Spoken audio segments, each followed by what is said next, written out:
untuk yang kedua, sesi saling debat ini, giliran Pak Semi untuk bertanya kepada narasumber Unitarian dan Tritunggal. Waktunya 30 menit. Silakan Pak Semi, waktu 30 menit bisa digunakan. Oke, Shalom Pak Stephen. Iya, salam Pak, salam damai sejahtera. Iya, salam ya. Perlu diketahui buat teman-teman netizen di sini, saya pernah memberikan pernyataan kepada Pak Stephen kalau saya rasa Tritunggalnya Pak Stephen lebih benar karena pribadi terpisah, bukan pribadi bersatu. Kalau bersatu itu jadi oneness, betul sekali Pak Stephen. Nah, saya lanjut. Tadi Pak Stephen bilang hanya ada satu-satunya Allah, gitu ya Pak Stephen ya, yang benar, yaitu Bapa. Nah, tapi Pak Stephen tadi bilang Yesus adalah Allah, Roh Kudus juga Allah, tapi 3 pribadi gitu Pak Stephen. Nah, kalau menurut saya ini jadinya nanti mengacu kepada triados atau triteisme. Karena kalau 3 pribadi ini menyatakan Bapa bukan anak bukan Roh Kudus bukan Bapa, ini ada 3 pribadi terpisah, betul kata Pak Stephen. Nah, ini akan mengacu dan setiap pribadi ini adalah Allah. Ini akan mengacu kepada pengertian Triteos. Itu Pak Stephen. Saya tanya ini aja dulu. Menurut Pak Stephen bagaimana ini? Oke, Gitu. ya terima kasih. Ya.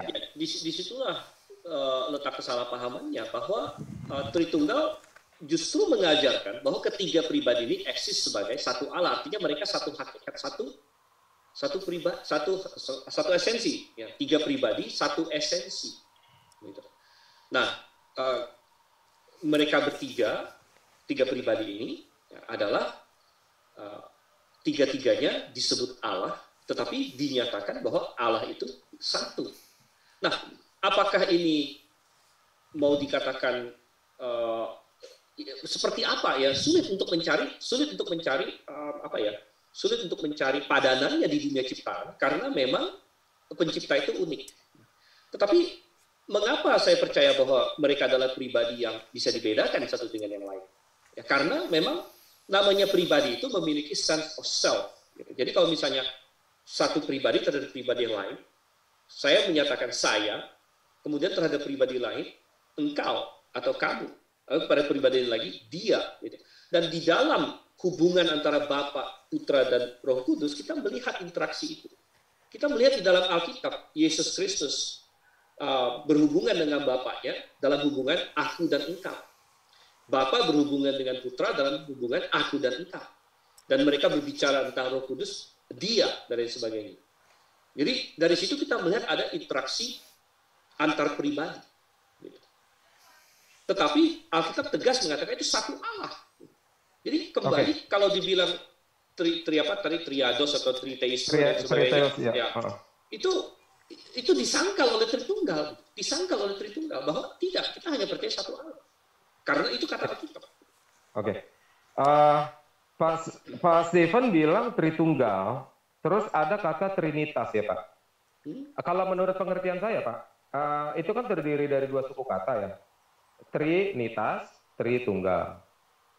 Tritunggal adalah Trinitas yang diindonesiakan. Sementara kalau menurut pengertian saya tentang substansi atau dalam kajian fisika tentang benda, yang namanya tunggal itu nggak bisa air, nggak bisa cair, nggak bisa gas. Pasti benda padat namanya tunggal. Nah, dalam pengertian Tertullianus tahun 180 Masehi dikatakan una substantia tre personae discreti non separate. Nah, saya ambil kata una substantia di sini. Artinya satu substansi, berarti di sini menjelaskan tentang materi. Kok harus materi? Karena kan Yohanes 1 ayat 18, Sang Firman telah menjadi daging. Daging itu materi, substansi. Nah, jadi yang saya mau tanya sekarang, kalau Pak Stephen Leo berkata Tritunggal, tunggalnya kan satu Pak, tunggal nggak bisa 3. Nah sekarang tunggalnya ini substansinya apa? Dari 3 pribadi ini di dalam satu ketunggalan. Nah, kalau di dalam satu ketunggalan ini nggak bisa benda cair, benda gas, Pak. Jadi dia mesti benda padat. Nah, pengertiannya begitu. Karena dikatakan menurut dari pengertian filosofinya Tertullianus, Sang Firman menjadi daging. Di sinilah tunggalnya, una substantia. Nah, jadi kalau dikatakan tunggal itu, saya setuju dengan Pak Stephen. Memang harus satu ketunggalan. Kalau menurut pengertian Oneness, tunggalnya itu ada di daging anak manusia itu, disitulah berdiam segala kealahan secara jasmani. Nah, kalau menurut pengertian Pak Stephen bagaimana? Tunggalnya ini apa substansinya? Ya, bagi saya substansinya jelas bukan bicara mengenai cair padat atau gas ya, karena kita bukan bicara materi sebenarnya. Jadi, ya oke lah, kalau saya nggak mau terlalu banyak bicara Tertullian, karena Tertullian kan hanya seorang tokoh. Tapi kita bicara mengenai Allah di dalam Alkitab begitu. Ya, dan jadi ketika kita berbicara mengenai dia adalah satu Allah, itu terminologi yang dipakai Alkitab. Cuman kemudian manusia mencoba menjelaskannya dengan menambah terminologi lain seperti hipostasis dan lain sebagainya. Ya. Dan satu esensi, saya berkata esensi apa? Esensi kealahan begitu. Yang menurut saya tidak bisa disamakan dengan cair, padat atau gas. Kalau misalnya tadi Pak Semi berkata tunggalnya itu dalam tubuh Yesus Kristus, ya tubuh Yesus itu bukan hanya padat loh Pak, ada cair juga dalamnya, ada darah, ada udara, ada gas di dalam paru-parunya dan lain sebagainya. Jadi nggak nyambung Pak, menurut saya ya. Ini menurut saya begini nyambung. Pak. Kalau kita bicara detail ya memang enggak, tetapi itu nggak bisa dibantah Pak, karena dikatakan anak tunggal Allah. Bukan anak Allah, anak tunggal Allah. Nah sekarang kalau kita baca Zakaria 12 ayat 10, mereka akan meratap kepadaku yang telah mereka tikam, seperti meratapi anak tunggal, seperti meratapi anak sulung. Jadi kalau bicara yang namanya tunggal itu namanya sebiji Pak, seorang yang bisa terdefinisikan. Tidak pernah Elohenu Yahid, Shema Israel Elohenu Yahid, nggak pernah. Elohenu Ehad, bukan Yahid. Jadi Allah itu bukan dikatakan tunggal yang roh itu, tetapi dikatakan ehad, satu, tetapi tidak bisa dikatakan tunggal. Karena El disebut dengan akhiran yod mem, harus jamak bentuknya. Nah, jadi kalau kita nggak perlu sebenarnya lari ke itu sih materinya Yesus satu persatu sama darah-darahnya. Tapi kita masuk konteks bahwa dia dikatakan anak tunggal, yang artinya telah menjadi daging, 1 Yohanes 18. Jadi gitu Pak. Nah, begini ya Pak ya, Tertullianus itu una substantia tre personae. Kita sebagai orang, saya dulu juga mantan Trinitas, kita harus mengacu kepada apa yang sudah diketok palu pada tahun 180 Masehi oleh bapak-bapak gereja. Nah, jadi itu tetap harus dipakai Pak, kecuali misalnya ada berbeda dari ortodok. Nah sekarang una substantia tre personae, kata personae di situ pribadi kan, betul ya Pak? Nah, menurut pengertian saya dari pembacaan Alkitab literal, yang namanya pribadi dalam bahasa Ibrani adalah pane, wajah yang tampak. Terus di dalam Yunani adalah sarki atau sars, daging, wajah daging. Dalam bahasa Ibrani tadi pane. Nah, jadi kalau berdasarkan literalnya saja, kalau tiga pribadi, maka Allah yang tiga pribadi harus punya baitnya masing-masing. Begitu, dan Allah tidak bisa hanya dikatakan roh, yang Allah Bapa itu yang hanya roh. Gitu. Jadi Roh Kudus harus punya dagingnya, Bapa punya dagingnya. Bagaimana jadi menurut Bapak Pak Stephen tentang itu? Tentang kata pribadi secara literal itu. Oke, baik. Jadi pertama, sarx jelas bukan berarti pribadi. Ya, sarx bukan pribadi. Sarx itu artinya daging, gitu kan? Daging bisa macam-macam. Daging juga tidak harus pribadi. Daging di pasar itu bisa disebut sarx juga.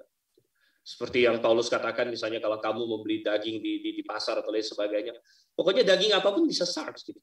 Jadi sarx bisa mengacu pada daging. Jadi jelas sarx tidak sama dengan pribadi. Jadi namanya pribadi, ya tidak harus punya daging. Ada pribadi yang tidak berdaging, yaitu Allah. Misalnya, ya Allah tidak berdaging. Gitu. Dan jelas, misalnya lagi pula Allah menjadi daging itu kan baru dalam peristiwa inkarnasi. Kalau misalnya daging diharuskan syarat sebagai pribadi, berarti juga tidak ada pribadi Allah sebelum Yesus Kristus lahir, sebelum dia menjadi daging. Nah, itu kan posisi yang absurd misalnya. Ya, jadi iya, memang tidak ada kata pribadi untuk Allah dalam kitab tanah. Yang ada dalam bahasa Ibrani itu ensof atau malah Yahweh, bukan pribadi. Allah yang tampil, Yehova yang tampil ke bumi itu nggak disebut pribadi atau tidak pernah disebut pane, tetapi disebut malah. Atau dalam bahasa Ibrani kajian Yudaismenya itu ensof, dalam kita tuh emanasi, seperti itu. Nah itu saja sih sebenarnya Pak. Tapi nggak apa-apa, saya hargai cara interpretasi Bapak tentang yang tadi ya, terutama tentang Allah adalah, Bapa adalah Allah, Anak adalah Allah, Roh Kudus adalah Allah. tiga pribadi yang terpisah, apalagi kalau terpisah itu sangat jelas, itu konteksnya udah masuk triteo sebenarnya. Jadi kalau mereka satu Allah artinya satu institusi, bukan satu substansi. Karena kata substansi adalah substance, artinya materi atau eksistensi. Gitu. Nah, kalau menurut pengertian Bapak, saya ambil kesimpulan menurut kata-kata KBBI, Kamus Besar Bahasa Indonesia, Bahasa Inggris, Bahasa Ibrani, itu namanya Allah satu instansi. Gitu, bukan satu substansi. Mungkin saya luruskan sebentar, kalau boleh. Saya tidak percaya bahwa ketiga pribadi ini terpisah substansinya. Saya percaya mereka bisa dipisahkan perannya. Bisa dipisahkan perannya, tapi tidak terpisah secara substansi. Dan esensinya sama, satu Allah. Kalau tidak terpisah substansinya nanti jadi oneness, Pak. Oh tidak, itulah Tritunggal. Itulah Tritunggal. Nah, betul. Karena tiga pribadi yang berbeda, Pak. Iya, kalau tiga pribadi berbeda itu harus terpisah. Kalau misalnya terpisah perannya, tetapi esensinya satu Allah. Esensinya satu Allah. Esensi satu Allah berarti kalau substansinya satu Allah atau esensi satu Allah, berarti ketika Yesus di bumi, Bapak di bumi di dalam Yesus? Tidak. Ya itu begitu konsekuensi logisnya. Bukan, Pak. Karena begini, ketiga pribadi ini, tiga-tiganya kan maha hadir, gitu kan? Tiga-tiganya adalah Allah, begitu. Dan substansi Allah itu bukan kayak yang tadi kita katakan padat, cair atau gas, gitu. Melainkan ini adalah kita bicara esensi Allah yang kita tidak tahu. Esensi itu tidak bisa didefinisikan. Kita hanya bilang saja esensi Allah. Jadi esensi Allah itu satu, karena Allahnya cuma satu, Pak. Allahnya cuma satu, tetapi dia punya tiga pribadi. Makanya Bapak bisa bicara dengan anak, dan anak bisa bicara dengan Bapak dan berkata engkau. Oke. Kalau di dalam perjanjian lama, Pak, Allah, Yahweh bisa berbicara kepada Yahweh. Oh ya bisa. Bisa. Yehova. Dan itu ada di Mazmur 110. Yehova berkata kepada Tuhan. Ya itulah dua pribadi itu, Pak. Iya, jadi cuman karena saya kan harus secara literal, Pak. Kalau kajian saya nggak bisa pakai KBBI, harus pakai KBBI Ibrani. Jadi ya mau pakai bahasa apapun bisa, Ibrani ke Indonesia ke Yunani ke. Tetapi kalau misalnya ada satu orang, ada satu pribadi bicara kepada pribadi lain, itu sudah mengindikasikan dua pribadi yang berbeda, Pak. Dalam Ibrani juga begitu. Bukan berarti orang Ibrani lalu kalau ada ngomong-ngomong jadi bukan pribadi, tidak. Bukan perbedaan bahasa itu. Konsepnya kan sama. Di dalam dunia roh, Pak, saya dulu belajar kebatinan ya. Daud Tony pun bisa membelah dirinya 10, tetapi Pak Daud Tony tidak dikatakan pribadinya ada 10. Gitu. Di dalam dunia kebatinan hal itu biasa. Orang bisa membagi dirinya menjadi 100. Ada di mana-mana. Nah, tetapi tidak dikatakan si Yanto itu pribadinya ada 100. Nah, jadi menurut kajian roh atau disebut Allah itu ruah, itu tidak dikatakan pribadi. Tetapi dikatakan malah kalau dia berada di mana-mana. Itu kalau kajian bahasa. Tetapi kalau misalnya menurut pengertian Bapak seperti itu ya nggak apa-apa. Cuman menurut saya tolong diceklah literalnya lagi begitu, Pak. Menurut saya sih begitu. Tidak pernah Allah dikatakan pane, nggak pernah. Jadi tidak pernah dikatakan pribadi, tetapi malah Yahweh, malaikat Tuhan. Nah, itu seperti itu. Itu ensopnya. Kalau pribadi itu harus konkret, nanti Bapak cek di KBBI lagi.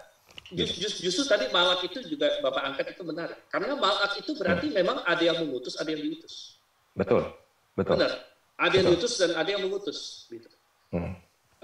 Apalagi, ini bagian Bapak. Pak Dede, ini saya juga bertanya 30 menit ini termasuk sama kepada Pak Beni. Boleh lanjut kalau sudah cukup dengan Pak Stephen ke Pak Beni. Waktu saya berapa menit lagi? Masih 16 menit. Masih 16 menit, berarti setengah-setengah cukup ya? Ya. Oke. Pak Beni, di sini dikatakan dalam Keluaran 6 ayat 4 ya kalau nggak salah ya, tolong dicek. Yahweh Eloheinu, Yahweh Echad. Tuhan Allah kita, Tuhan itu Echad. Nah, Pak Beni sudah benar, Tuhan huruf besar itu adalah Yahweh, bukan Adonai. Tetapi Pak, ketika Yesus berkata, saya ambil contoh lah, kepada setan dia berkata, engkau harus menyembah Tuhan Allahmu. Maka Tuhan Allahmu, maka Tuhan ya Allah, Allah ya Tuhan. Di situ sebenarnya memakai Adonai untuk menggantikan dari tetragramaton Yahweh menjadi Hashem, Adonai, Hashem, kan kayak begitu. Nah, saya mau tanya sama Pak Beni.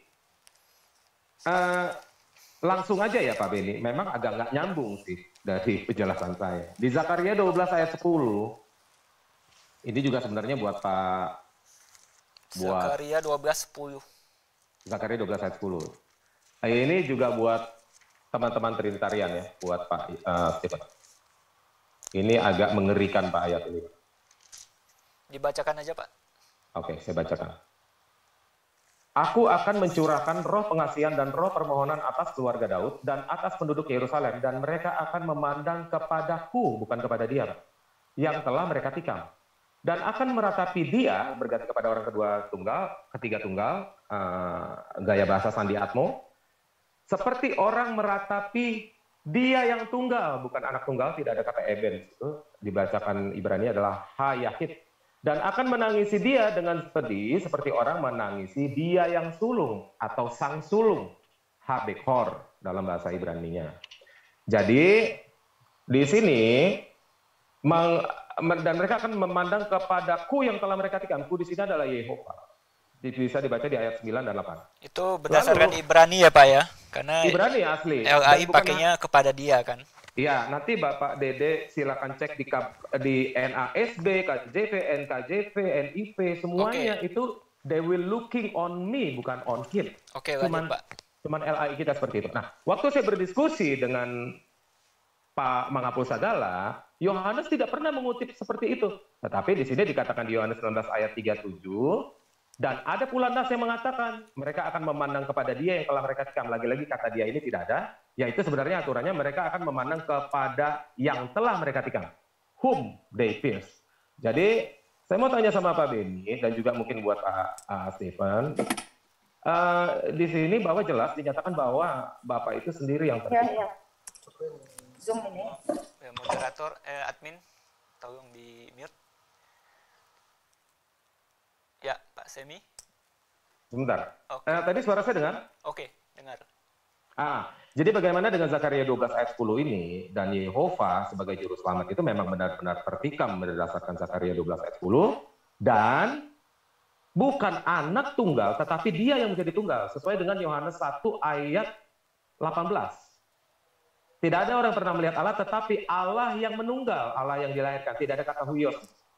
Kata huios baru dimasukkan sekitar abad 10, Kodeks Bizantium, dan Kodeks Alexandrianus tahun abad ke-5 Masehi. Tetapi manuskripnya tidak ada, yang ada di abad 10 Bizantium. Jadi ke Yohanes 1 ayat 18 tidak ada kata Allah, anak Allah yang menjadi tunggal. Anak tunggal Allah, tidak. Di situ Allah yang menunggal. Maka benar dengan Zakaria 12 ayat 10 tepat. Maka yang menjadi tunggal adalah Yehova itu sendiri yang ditikam.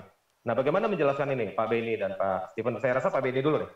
Oke. Sebelum menjelaskan itu, saya akan menanggapi tadi tentang Yesus yang berkata, engkau harus menyembah Tuhan Allahmu. Ya. Justru kata Tuhan Allahmu itu tercatat kalau tidak di Matius 4 ayat 10 ya, betul ya? Nah, kata Tuhan di situ adalah seharusnya bermakna Yahweh. Betul. Dan di mana Yahweh itu adalah namanya Allah. Jadi Betul. engkau harus menyembah Yahweh Allahmu. Jadi kata Tuhan di situ bukan bermakna Lord biasa. Sementara Tuhan yang ditujukan kepada Yesus itu adalah Lord biasa. Jadi Allah yaitu Yahweh telah menjadikan Yesus menjadi Lord, menjadi penguasa. Itu Kisah 2 ayat 36. Oke, saya menanggapi pertanyaan Pak Samuel yang ini tadi. Oke, sebentar Pak Beni. Maka kalau begitu benar yang dikatakan malaikat di Lukas 2 ayat 11, telah lahir bagimu juru selamat, Mosia, Yesaya 4:11, Tuhan. Kristus dan Tuhan. Jadi artinya bahwa juru selamat itu adalah Yahweh. Bukan, kalau saya menjawab bukan begitu. Kristus sendiri artinya adalah yang diurapi atau yang dipilih oleh Allah. Nah, kalau yang dipilih oleh Allah itu ya sudah pasti bukan Allah itu sendiri. Maka telah lahir bagimu Yesus Kristus yang adalah Tuhan. Maka Tuhan di sini itu bukan Yahweh. Karena Yahweh itu sudah sejak dulu sudah ada. Jadi Ya, Tuhan begini, Pak. yang dikenakan kepada Yesus itu maknanya adalah Lord sehubungan dengan kuasa yang diberikan Allah kepadanya. Itu Oke. sebabnya, tunggu Pak, ini giliran saya menjawab ya Pak. Ya, Jadi berikan ke Pak. Abraham itu berkuasa atas istrinya, maka Abraham itu juga disebut Tuhan, Lord. Nah, begitu juga Yesus karena mendapat kuasa dari Allah, maka Yesus menjadi Lord, menjadi Tuhan. Jadi Oke. bukan menjadi Yahweh, karena Yahweh itu nama. Tidak Iya, nggak usah mungkin diputar lagi, Yesus Pak. diangkat menjadi namanya Yahweh, tidak begitu. Iya, untuk mempersingkat. Tapi masalahnya konsekuensinya, Lukas 2 ayat 10 itu, ayat 11 itu dikatakan telah lahir bagimu juru selamat. Kristus, Tuhan. Jadi juru selamat ini ya Kristus, ya Tuhan, podo wae. Nah, jadi juru selamat di sini kan Yesaya 43 ayat 11 kan peraturannya kan hanya dia pelakunya. Dan Yesus dilahirkan sebagai juru selamat sebagai pelaku. Sementara Yahweh bilang, aku pelaku satu-satunya, tidak ada yang lain. Anoki Yahweh, Mosia. Gitu Pak Ben. Ya, Jadi Pak Benny sendiri tanggapi dulu juru selamat ya, karena tadi memang diungkap ya. Di dalam Alkitab, tunggu ya. Di dalam Yesaya 19 ayat 20, Yahweh berkata, ia akan mengirim seorang juru selamat kepada mereka. Jadi sekalipun Yahweh berkata, akulah juru selamat, tidak ada yang lain. Tetapi faktanya, di Yesaya 19 ayat 20, Yahweh berkata, ia akan mengirim seorang juru selamat. Betul. Artinya, ada pihak lain, ada pribadi lain yang akan disuruh oleh Yahweh untuk menjadi juru selamat. Sekarang, bagaimana dengan Yesus? Saya buka Alkitab. Kisah pasal 5 ayat 31 dijelaskan, dialah yaitu Yesus yang telah ditinggikan oleh Allah dengan tangan kanannya menjadi pemimpin dan juru selamat. Jadi bagaimana Yesus bisa menjadi juru selamat? Karena dia diberi kuasa oleh Yahweh. Bukan Yahweh itu sendiri. Begitu. Ya oke, kalau bukan Yahweh itu sendiri bagaimana dengan Zakaria 12 yang tertikam? Oke, saya jawab Zakaria pasal 12 ya. Ayat 10. Ayat 10. Kalau kita melihat ayatnya secara fair, kita melihat ada masalah. Ya. Dan mereka akan memandang kepadaku yang telah mereka tikam. Tadi begitu ya Pak? Ya. Tetapi aneh, ekornya dan akan meratapi dia. Kalau kalimat yang betul seharusnya, dan mereka akan memandang kepadaku yang telah mereka tikam dan akan meratap aku. Begitu kan seharusnya? Ya. Tetapi Mau saya dari jelaskan sini dulu? kita sudah melihat ada kerancuan pada kalimat ini. Jadi yang betul ku atau dia. Oke, mau Kalau saya bahasa jelaskan? Indonesia yang benar, kalau memandang kepadaku yang ditikam, mestinya meratapnya juga kepadaku. Tetapi ini memandang kepadaku, tapi meratapnya kepada dia. Iya, ini Pak Benny, sebentar ya. Ini Pak Benny tidak mengerti apa itu gaya bahasa Sandi Atmo di dalam Alkitab. Boleh saya tuntaskan jawaban saya, Pak? Ini kan giliran iya, saya tapi jangan menjawab, terlalu Pak. panjang, Pak, karena akan lama sekali nanti. Oke, saya Pak nggak Benny perlu dulu. khotbah. Saya nggak perlu Silakan khotbah. moderator menilai kalau jawaban saya Pak melenceng, Benny silakan dikat. lanjutkan. Pak Benny lanjutkan. Ya. dulu. Jadi ada kerancuan dalam kalimat Zakaria 10 ayat 12 itu. Nah, justru perjanjian lama di mana ada tertulis bahwa ada orang yang akan meratapi dia, itulah klarifikasinya. Jadi yang betul yang meratap dia yang mereka tikam. Oke, berarti Yahweh berbohong. Kita mengklarifikasi itu begitu. Oke, berarti Yahweh berbohong di situ, meratap memandang kepadaku yang telah mereka tikam. Itu gimana? Alkitab itu bukan kitab yang turun dari langit. Saya nggak bilang Alkitab turun dari langit. Jadi kita langsung ke Saya substansinya aja. juga tidak katakan Yahweh berbohong, Pak. Alkitab itu bukan kitab Saya kan yang turun dari langit. Artinya Saya kan bertanya. kemungkinan, Pak, ini Saya kan bertanya, Pak. Saya bukan makanya yang kalau membuat gitu pernyataan. dikasih jawaban saya menjawab, Pak.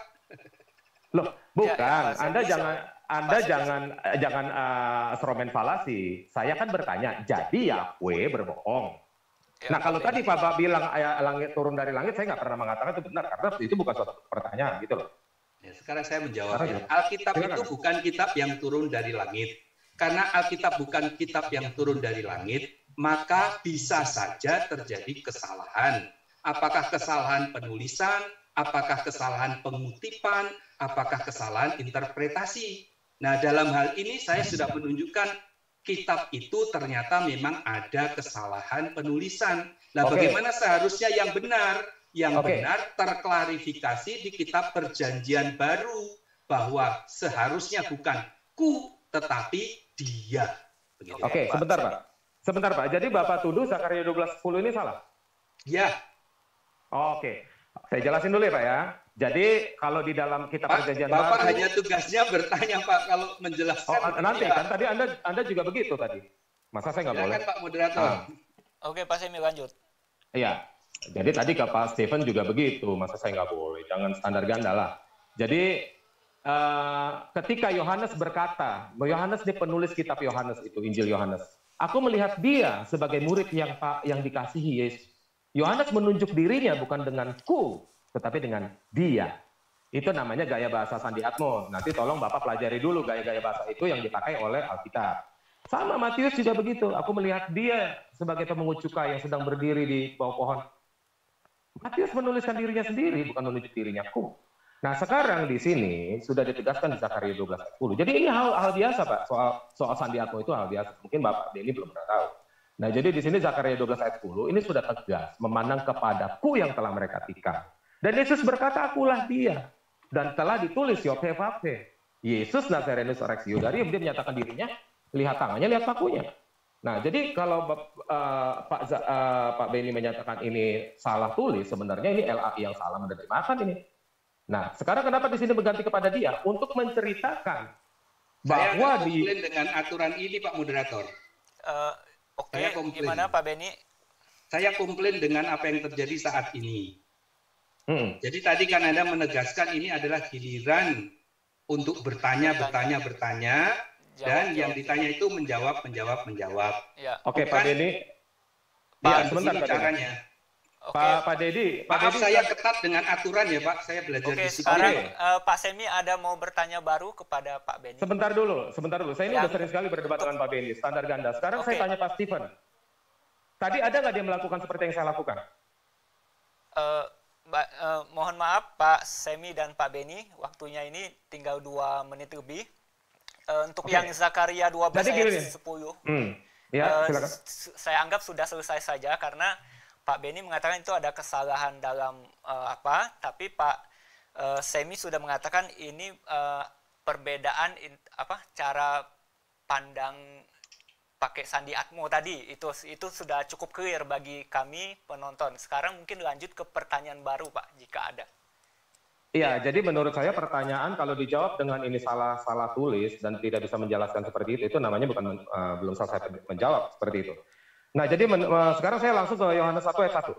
Ya, pada klausa kedua, ya, tonteon, pada kata tonteon bahasa Ibrani, atau bisa dibacakan tuh, pada mulanya adalah firman bersama-sama dengan Allah.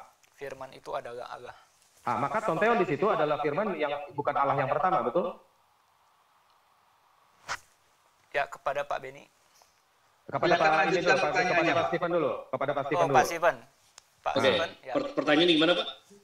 Oke, kata bersama-sama dengan Allah, firman bersama-sama dengan Allah, bahkan firman bukanlah Allah yang Bapa itu kan? Bukan pribadi yang sama. Bukan pribadi yang sama. Oke, sekarang Unitarian menambahkan and the word was a God, dan firman itu adalah suatu Allah. Lalu saya pertanyaannya sekarang, apa perbedaannya Trinitas dengan Unitarian kalau begitu? Kepada Pak Stephen. Kepada keduanya. Oke. Ya saya jawab. Tentu sangat berbeda. Karena memang Unitarian menambahkan a God di situ karena mereka argumennya tidak ada artikel dan sebagainya, tapi itu argumen yang lemah sebenarnya. Dan sekedar penegasan juga bahwa saya berpegang kepada kebenaran Alkitab, jadi Alkitab tidak mungkin salah tulis. Jadi Allah di situ sudah pasti benar di situ ya. Dan perbedaannya adalah bahwa sekali lagi dalam Unitarian akhirnya dia harus menjelaskan Allah ini maksudnya Allah yang bukan Allah yang maha tinggi, sehingga dalam Unitarianisme harus ada 2 atau bahkan lebih level Allah. Tetapi kalau dalam Tritunggal, justru ayat ini mengatakan bahwa ada Allah, Theosnya tunggal, tetapi kenapa adalah Allah, kemudian ada bersama-sama dengan Allah, itu menunjukkan bahwa ada pluralitas di dalam kesatuan Allah itu. Makanya sering dikatakan baiklah kita menciptakan, baiklah kita turun. Nah, semuanya ada pluralitas di dalam 30 detik. dalam kealahan. Jadi Boleh saya dikasih berbicara waktu untuk mengenai menjawab, Pak? pribadi. Ya, Pak Benny. Ya, silakan Pak Benny. Oke, jadi tidak bisa dihindari, tidak bisa disangkal bahwa theos yang ditujukan kepada Yesus itu tanpa artikel. Dan Yesus beberapa kali di dalam Alkitab disebut sebagai theos. Di dalam Filipi 2 ayat 6, kemudian di dalam Yohanes 10 ayat 34. Dan tak satu pun theos yang ditujukan ke Yesus itu berarti Allah yang maha tinggi. Ya, stop. Nah, sebaliknya Petrus juga Paulus dianggap sebagai theos. Oke, Pak.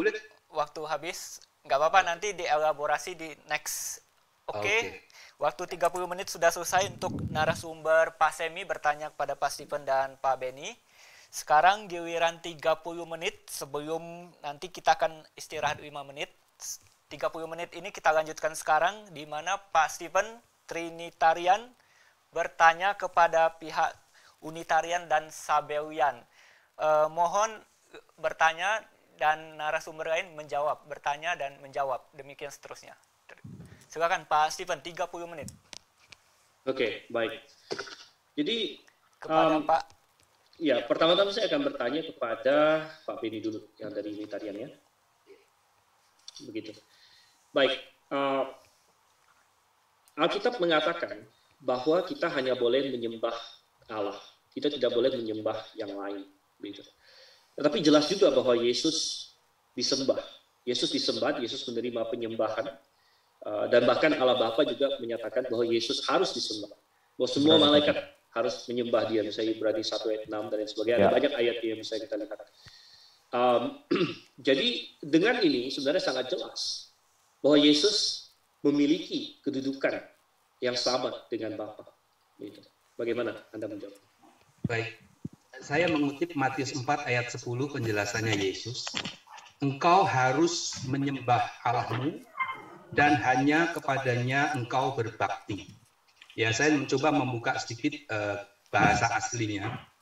Jadi pada frase pertama, pada penggalan pertama dikatakan engkau harus proskuneo, yang diterjemahkan dengan menyembah. Engkau harus proskuneo dan hanya kepadanya engkau latruo. Ada perbedaan penekanan antara proskuneo dan latruo. Proskuneo itu engkau harus bersikap begitu kepada Allah, tetapi yang latruo hanya kepadanya, tidak boleh kepada yang lain. Nah, sekarang mari kita lihat. Benar bahwa Yesus menerima proskuneo. Tetapi Alkitab mencatat bukan hanya Yesus yang menerima proskuneo. Jemaat di Philadelphia pada penutupan zaman Yesus akan membuat musuh-musuhnya jemaat Philadelphia itu proskuneo kepada jemaat Philadelphia. Jadi proskuneo atau penyembahan yang dilakukan kepada Yesus itu memang bukan sikap yang mutlak untuk Allah. Ketika orang Majus datang hendak menemui Yesus, mereka berkata, saya datang hendak menyembah Raja. Jadi Yesus disembah bukan sebagai Allah, tetapi sebagai Tuhan, sebagai penguasa. Hal yang sama dilakukan oleh Daud kepada Raja Saul, atau Raja Daud pun ketika menjadi raja juga menerima penyembahan. Jadi penyembahan kepada Yesus dalam pengertian proskuneo bukan berarti Yesus adalah Allah, tetapi Yesus adalah penguasa yang luar biasa. Ya, Pak Stephen. Begitu, Pak. Oke, baik. Penjelasan ini sama sekali menyimpang menurut saya karena bertentangan dengan banyak hal gitu. Memang proskuneo bisa diterjemahkan tersungkur saja, tergantung konteks. Tetapi ketika proskuneo dipakai kepada Tuhan Yesus, jelas ini lebih daripada sekedar tersungkur saja.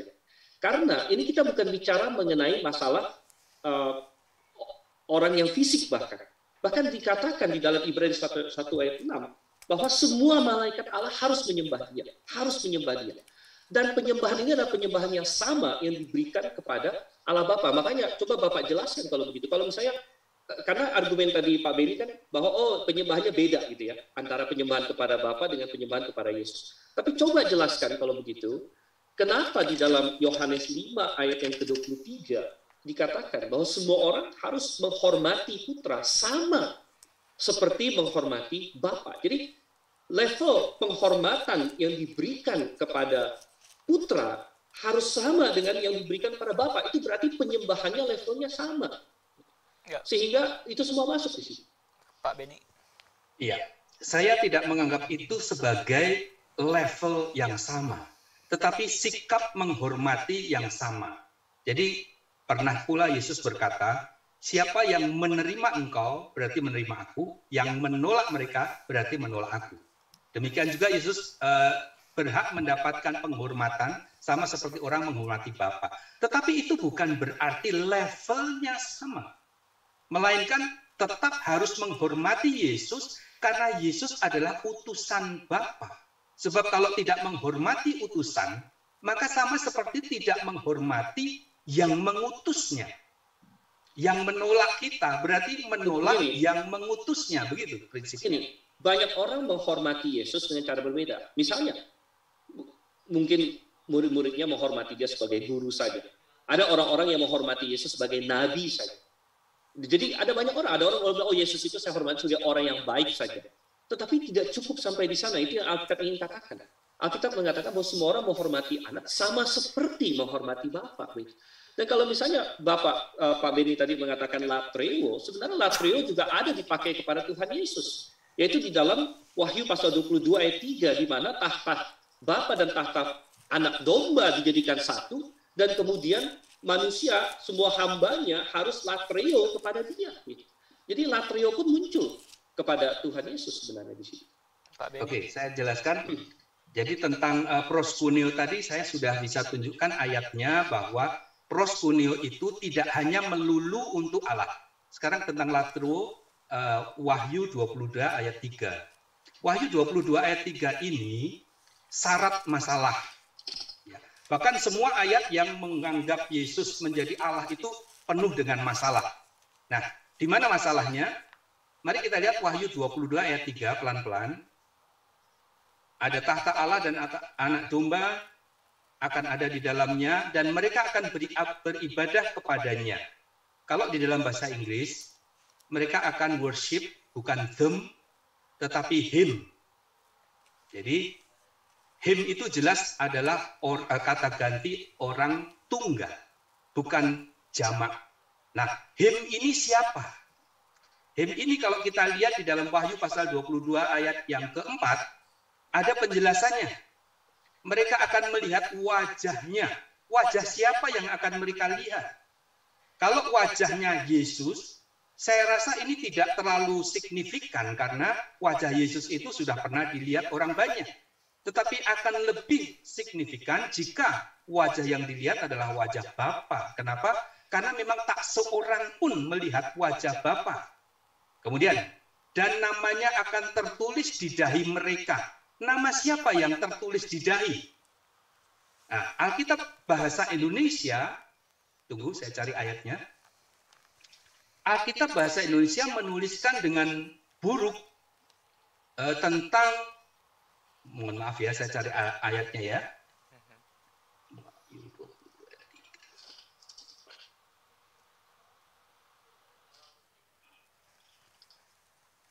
Nah, di dalam Wahyu 14 ayat 1. 14 ayat 1.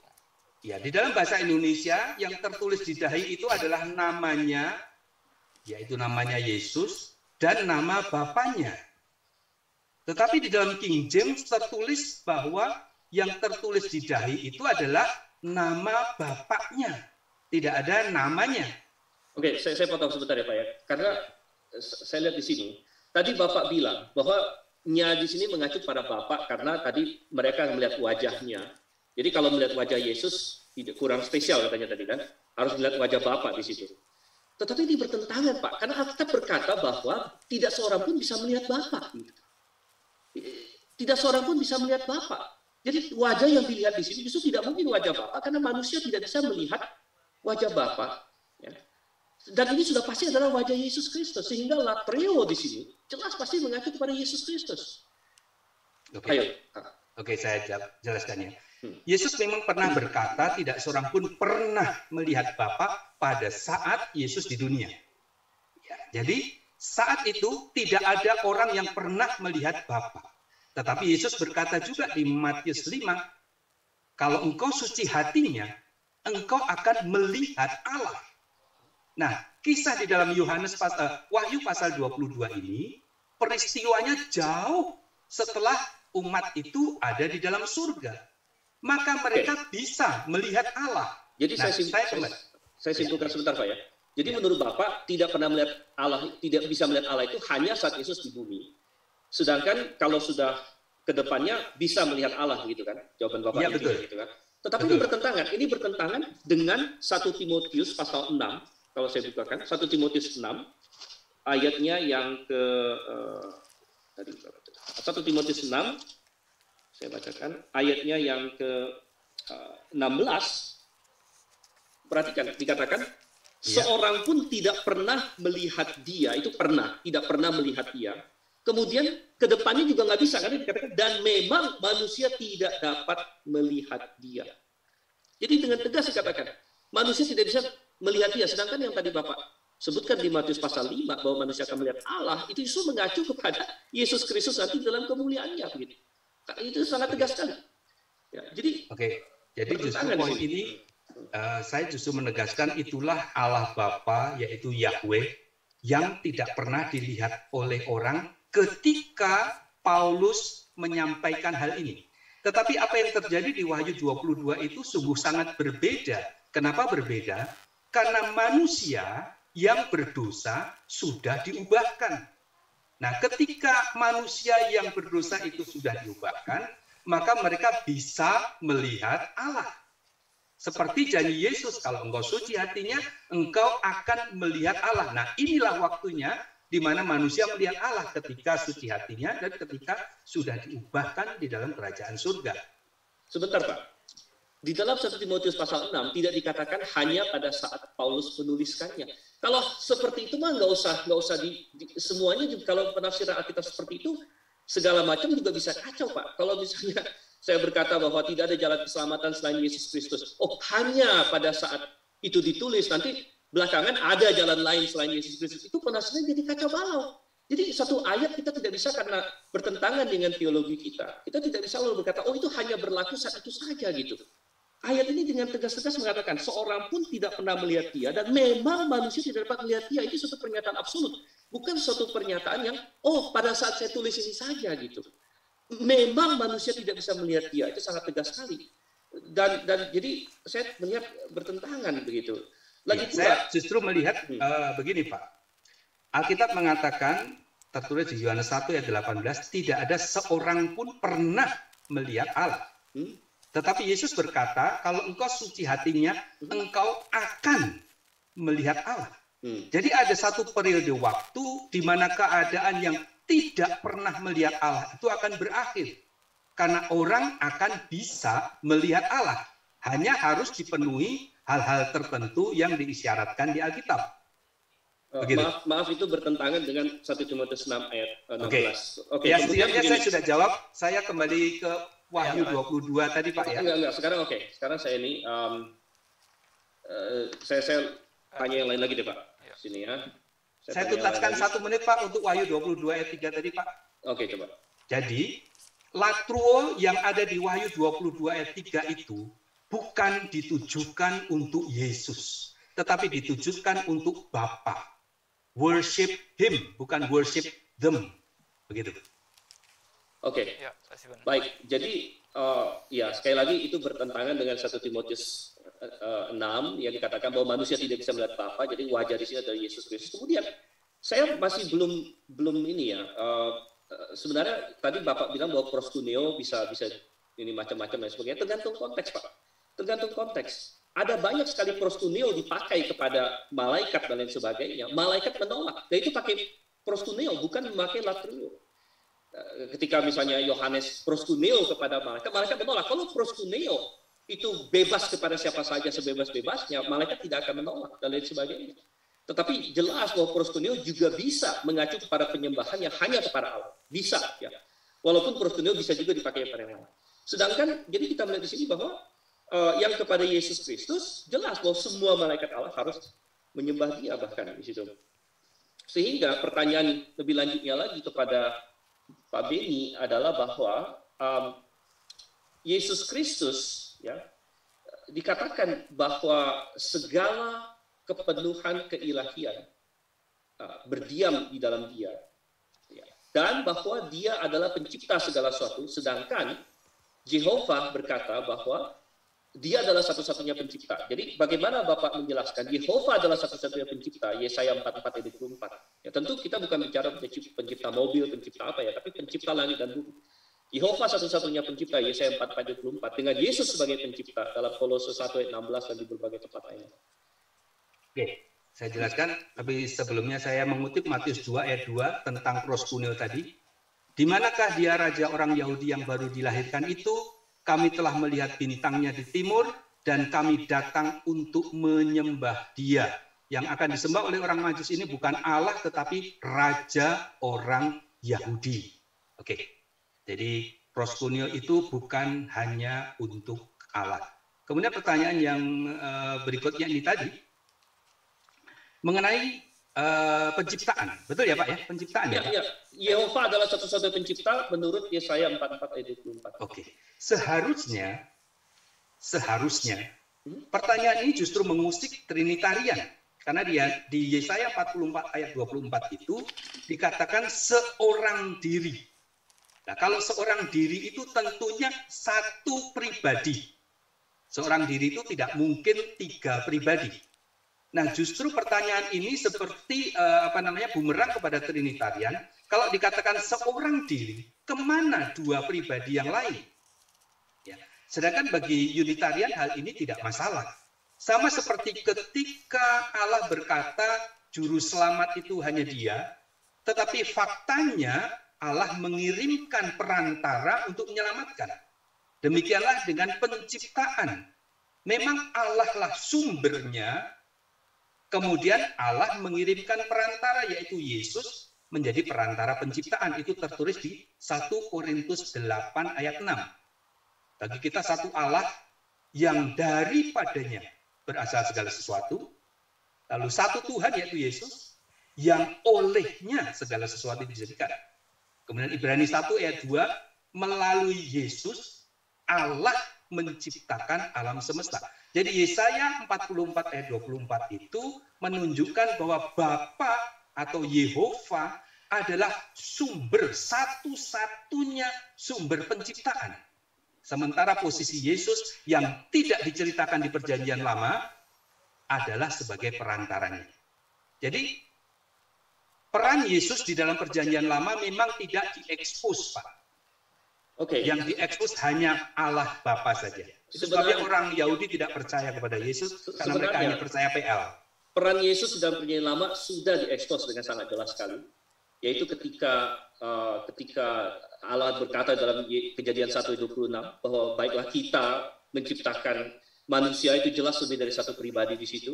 Kemudian ketika Tuhan Allah datang turun berjalan-jalan di taman, nah itu juga bertentangan dengan yang katanya tidak pernah seorang pun melihat Yesus, tidak pernah katanya ya. Tadi penekanannya pada pernah kan, sedangkan Tuhan Allah sudah terlihat oleh Adam dan Hawa di Taman Eden. Di situ dia berjalan-jalan bersama dengan mereka dan sebagainya. Jadi peran Yesus sudah sangat jelas di situ sebenarnya. Dan sebenarnya di dalam Yesaya 44 ayat 24 di sini bukan berbicara mengenai pribadi, karena bahasa Ibrani adalah lebadi. Lebadi berarti sendirian, sendiri gitu ya, atau tidak ada yang lain. Nah, tidak ada yang lain. Jadi dia bicara mengenai Allah gitu. Jadi ini tidak membedakan antara pribadi-pribadi Allah. Oleh karena itu, sangat jelas sekali. Ayat ini bukan hanya bicara mengenai sumber, tetapi berkata bahwa tidak ada yang menciptakan selain Yehova. Nah, selain Yehova. Makanya kita bilang Yehova ini bisa mengacu pada Bapa, bisa mengacu pada Putra, bisa mengacu kepada Roh Kudus di sini. Ya, saya tanggapi Pak. Sebentar Pak, ini waktu saya Pak, jadi saya tanya yang lain aja. Saya akan bertanya kepada Pak Semi sekarang ya. Pak Semi, saya akan bertanya kepada Pak Semi. Halo Pak Semi. Shalom. Ya. 11 menit lagi. Oke, saya ingin bertanya ke Pak Semi. Pak Seni kan berkata bahwa Yesus itu sama dengan Bapa sini ya. Nah, sebenarnya ini tadi juga sudah disebutkan, gitu kan? Yesus berdoa kepada Bapa.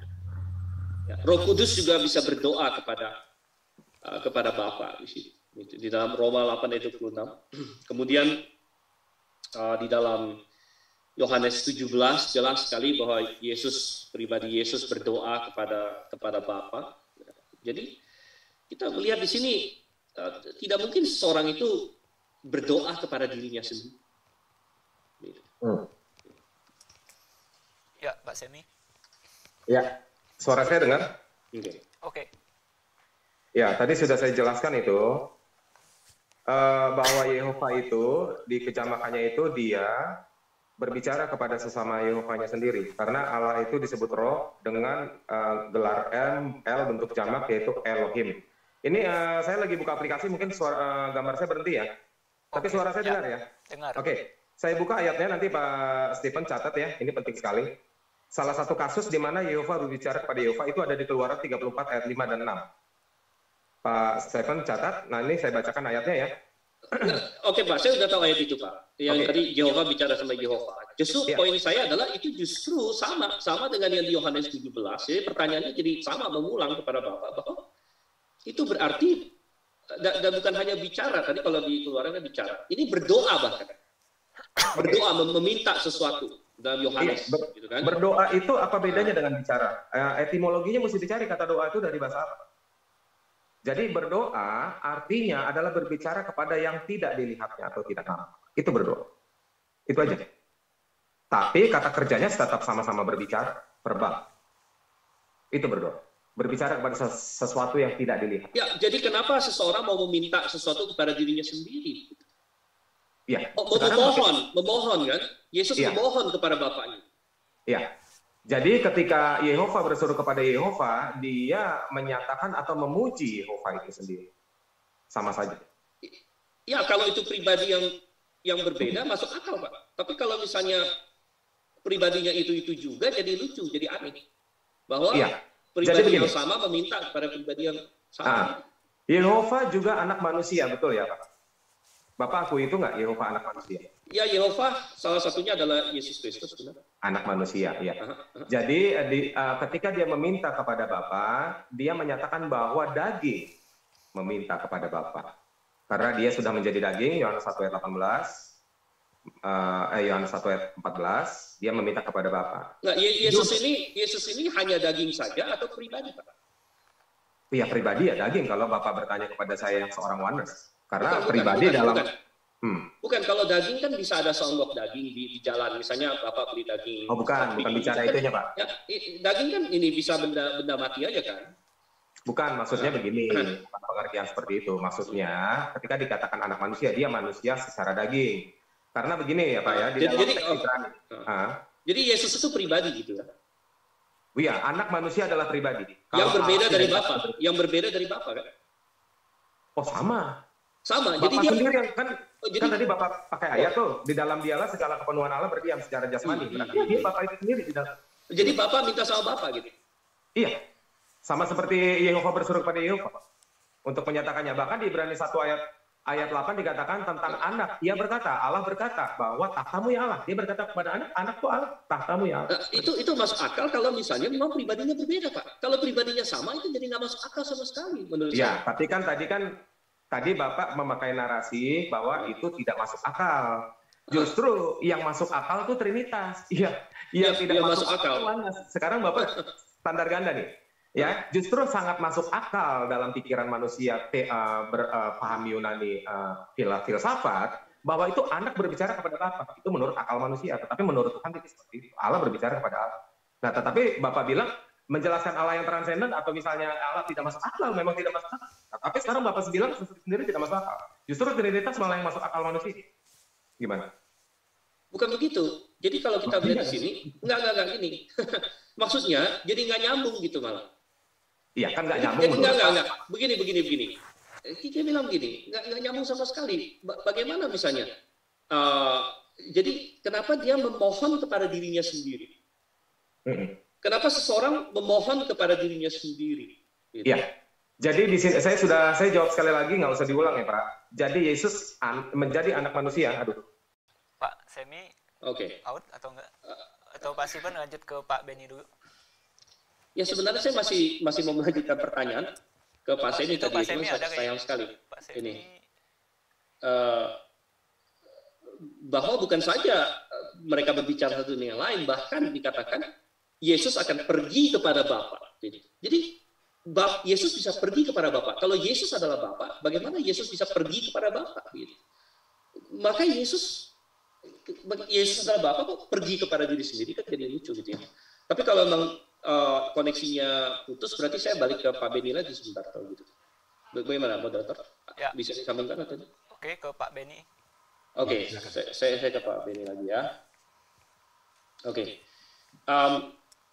Baik. Nah, saya sangat tergelitik dengan pernyataan Pak Beni tadi, bahwa semua ayat yang menyatakan bahwa Yesus itu Allah itu bermasalah. Lalu dinyatakan, oh itu ada kesalahan tulislah atau kesalahan grammar atau apa. Bagaimana Bapak bisa membenarkan cara pemikiran seperti ini, gitu kan? Bahwa ini menjadi artinya begini, bukan lagi kita menerima Alkitab sebagai firman Allah yang pasti benar kalau begitu. Sehingga standar Bapak bukan lagi Alkitab, karena Alkitab misalnya bisa salah kalau begitu. Alkitab bisa salah menurut Bapak. Tadi Bapak jelas-jelas berkata Zakaria 12 ayat 10 salah, kemudian saya bukakan ayat lain, Wahyu itu lalu Bapak bilang bermasalah. Jadi Bapak menyatakan Alkitab bisa salah. Kalau begitu, doktrin yang Bapak bangun bukan lagi berdasarkan Alkitab, tetapi Bapak mencoba membenarkan Alkitab berdasarkan doktrin Bapak. Bapak sudah pegang doktrin bahwa Yesus bukan Allah. Sehingga ketika Alkitab menyatakannya bahwa Yesus adalah Allah, Bapak langsung cap, oh ini bermasalah. Oh ini bermasalah begitu. Sehingga bukan lagi datang kepada Alkitab untuk mendapatkan doktrin, tetapi sudah punya doktrin dan menjudge Alkitab. Pak Beni, ya begitu. Ya, saya tidak hanya berkata tanpa bukti. Zakaria pasal 10 ayat 12 sudah saya tunjukkan buktinya. Wahyu 22 ayat 3 sudah sebentar Pak, buktinya apa Pak? Buktinya Pak, Bapak tidak menyatakan bukti selain bahwa itu bertentangan dengan konsep Bapak gitu. Oke. Wahyu 22 ayat 3 sudah saya tunjukkan. Di dalam King James, ya, beribadah kepadanya. Kemudian Wahyu 14 ayat 1 tadi di bahasa Indonesia tertulis nama Allahnya dan namanya dan nama Bapaknya. Ternyata di versi King James hanya nama Bapaknya. Tidak ada kata anaknya. Ini kan bermasalah namanya. Nah, saya bisa tunjukkan yang lain, ayat yang silakan Anda tunjukkan ayat mana yang dimaksud. Tapi paling tidak saya tunjukkan begini. Yesaya 63 ayat 9. Bukan seorang duta atau utusan, melainkan dia sendiri yang datang. Sementara di dalam Alkitab bahasa Inggris tidak ada kata bukan duta atau utusan, tetapi the angel of his presence save them. Jadi kemana larinya malak yang di hadiratnya itu? Ini Pak, kita harus membedakan antara terjemahan dengan Alkitab asli. Terjemahan bisa tidak tepat, tetapi yang tadi Bapak bilang Zakaria segala macam itu bahasa aslinya Pak. Kita bukan bicara mengenai terjemahan, bahasa aslinya bilang who di situ. Ya, kalau kita bicara terjemahan ada yang salah, oke itu nggak masalah. Saya juga bisa terima terjemahan ada salah. Tetapi dalam naskah aslinya, kalau Bapak bilang Alkitab salah, wow itu. Sekarang saya tanya, ada salah nggak di sini? Titus 2 ayat 13. Ini ada salah nggak? Titus 2 ayat 13. Di mana Yesus disebut Allah yang maha besar dan juru selamat kita. Tadi Bapak selalu berkata, Yesus bukan Allah yang maha tinggi, maha besar. Ini ayat yang berkata bahwa Yesus adalah Allah yang maha besar dan juru selamat kita. Di dalam grammar Yunani-nya, jelas ini mengacu, Allah yang maha besar dan juru selamat kita, jelas mengacu kepada Yesus Kristus di sini. Nah, ya, itu salah Pak.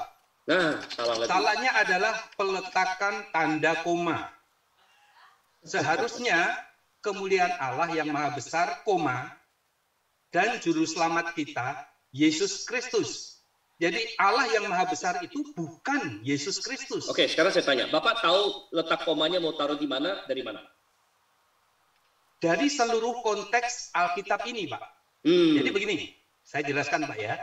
Enggak, Bapak pernah baca bahasa Yunani enggak, Pak? Enggak, sekarang gini. Kan Bapak bilang dari soal konteks. Tadi Bapak sudah jelaskan konteksnya, bahwa ini kan sesuai dengan argumen Bapak lah, ya. Sekarang saya tanya, Bapak pernah belajar bahasa Yunani enggak? Begini, saya tidak pernah belajar secara mendalam, tetapi saya meneliti beberapa hal yang menjadi masalah.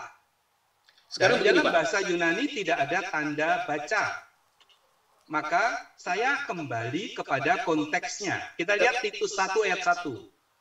Titus 1 ayat 1 ini adalah sebelum ditulisnya Titus yang Bapak bacakan tadi ayatnya.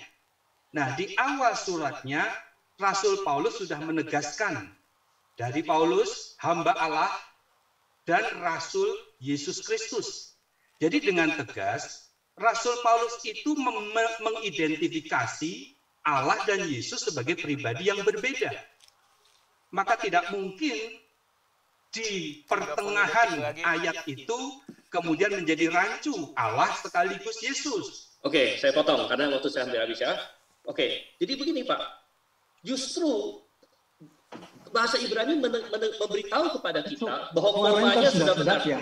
Bahwa to megaloteo kai soteros hemon Yesus Kristus, taunya hanya satu di situ, mengindikasikan bahwa Allah yang Maha Besar dan Juru Selamat kita itu satu paket. Karena artikelnya hanya satu. Ini jelas di dalam grammar Yunani manapun. Oke, cukup. Waktu habis.